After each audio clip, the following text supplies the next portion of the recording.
So just record everyone and say, okay? Unless the one you feel is not supposed to be recorded. Now, we were singing this word, I am not moved by what I hear.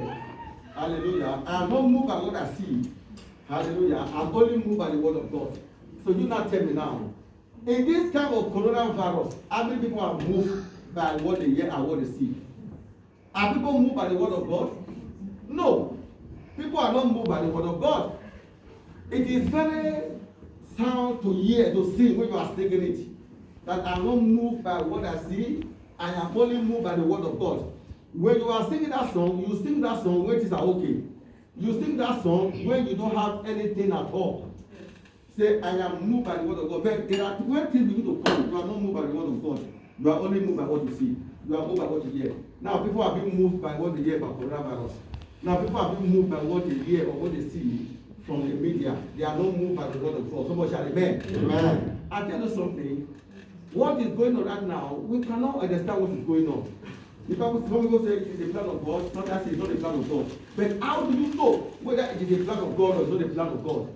But the one thing is sure, at the end of the whole thing, they will be able to see those who are worshiping God in spirit and truth. Those who really serve God, not the one who come out of, show or whatever. You will be able to see. There are people that are moved by the drum. There are people that are moved by the keyboard. That without the keyboard, without the drum, they are not moved. There are so many. I told one last time. I said, when you are at the place of work, when you are worshiping God, do you play keyboard there? He said, no. Do you play drum in your place of when you are worshiping God? He said, no. So, don't be moved by instrument. Be moved by your mouth. Be moved by your hands. Be moved by the word of God. Not be moved by instrument. People are moved by instruments that when they know instrument, that even they don't sing it, they come a hymn. You don't sing at all. You make a hymn melody unto the living God. So much shall amen. We are in a time where I'm telling you something, it's not going to be long. It's a year of transformation. God is going to transform the earth, transform all nations. At the end, you will begin to see those who are now really serving God, not the one you serve by mouth. You will see the one who are serving God. Because a time will come, more are still coming. More, you're going to see more. You're going to see more. You're going to see the real Christian. The real Christians are not yet shown. The real Christians, they are coming up little by little. We have not seen the real Christians. We have not seen the real Christians. And the thing going on, we need to see the real Christians. Who are the real Christians? That somebody will tell you, I am a Christian. How are you a Christian? Are you a Christian when things are good? Or you are a Christian when things are bad? There was a song that you sing at the beginning. I forget how old you. No, that was not the song. You know, when they are happy, they're going to sing it later. So the time we are is a time of trial of faith, to try our faith.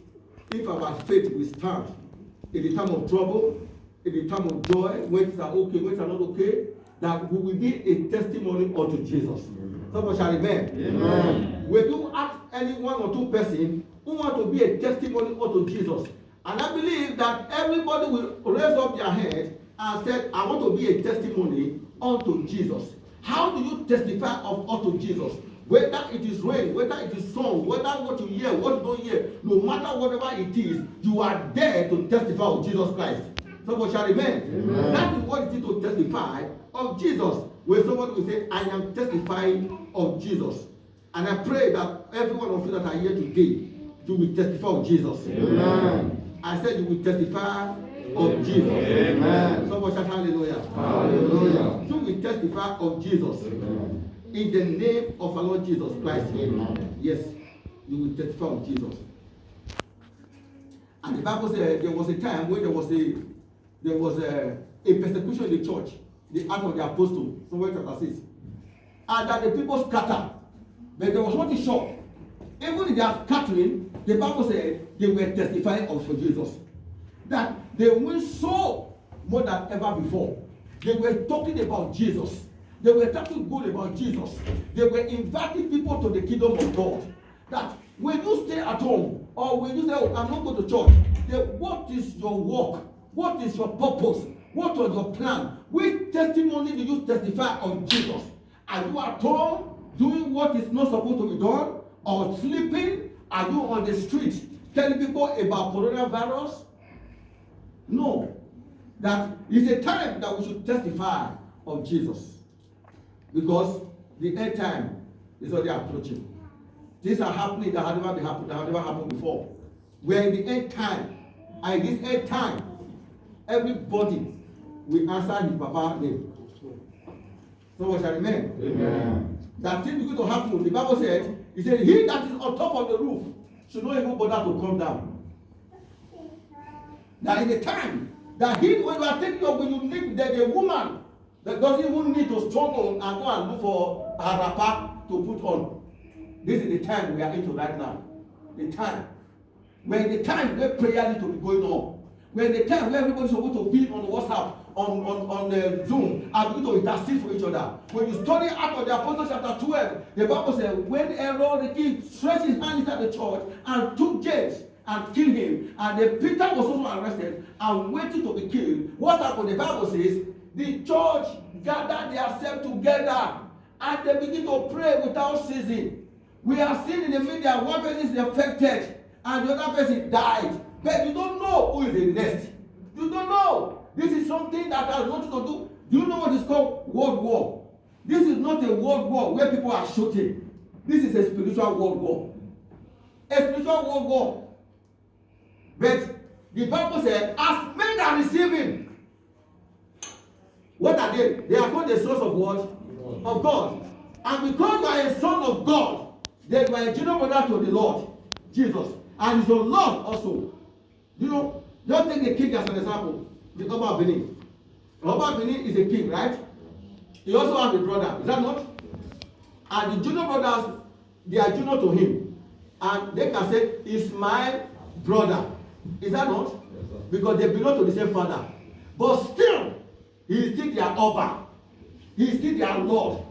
So this is what I was saying. So long that the Lord, you are a brother to him, according to the scripture, and then is your Lord. And you are there in his presence at all times. I'm telling you something, he will never forsake you. Amen. He will not forsake you. Amen. Father, in the name of Jesus Christ, I pray that your power will begin to rise. Amen. That if there is any agent of darkness that involved in this, let Satan stand at their door. Amen. In the name of our Lord Jesus Christ. Amen. Now we're going to declare this prayer in Psalm 109. We are going to declare it for the enemies of the church and the enemies of us who want to rise up against our prayer at this season. And if there's any power that are connected to this coronavirus to make it spread, so that the government will be able to do what they want to do. And if there's any private person, by the reason of their money, that they want to use it to enslave the poor people, that God Almighty will drive their source of supply. Amen. In the name of our Lord Jesus Christ. Amen. That God will be their source of their supply will be destroyed. Amen. In the name of our Lord Jesus Christ. Psalm 109, verse 10. Behold not thy peace, O God of my praise. It says, for the mouth of the wicked and the mouth of the deceitful are open against me. Now say after me. Say, oh not thy peace, O God, of my praise.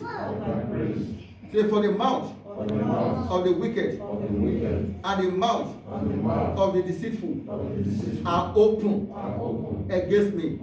Say, they have spoken against me with a light tongue. They compass me about also with words of hatred and fought against me without a cause.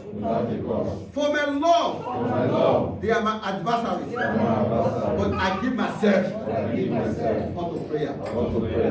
Now, let us see where the brother now in verse 5. And they have rewarded me evil for good, and hatred for